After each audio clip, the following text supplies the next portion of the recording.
Nuo seno žmonės siekia dermės ne tik su konkrečia aplinka, kitais žmonėmis, bet ir su kosmosu.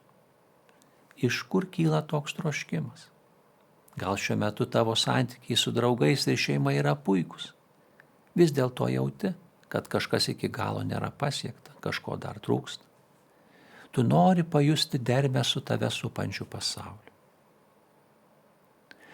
Džonas Donas, anglų poetas, savo kūryboje puoselėjantis glaudžią žmogaus dvasios ir materijos sąveiką, vienoje meditacijoje sako: žmogus nėra sala, atskirta nuo visų. Kiekvienas žmogus yra kontinento lopinėlis, pagrindo dalis.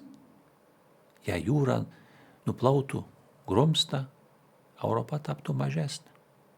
Lygiai taip pat, kaip ir sumažėtų iškišulys tavo draugų ratas ar tavo dvaras. Bet kurio žmogaus mirtis sumažina mane, nes aš esu įtrauktas į žmoniją.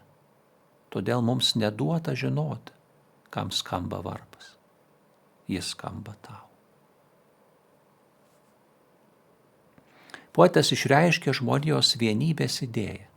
Ši idėja atsispindi jau religinių tradicijų šventraščiuose.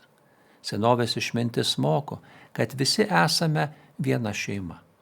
Kadangi žmogus nėra sala, mus visiškai patenkinti gali tik egzistencinė vienybė ir dermė su žmonija ir visata. Štai kodėl menininkai, rašytojai ir mistikai kalba apie troškimą būti dermėje su viskuo, kas egzistuoja.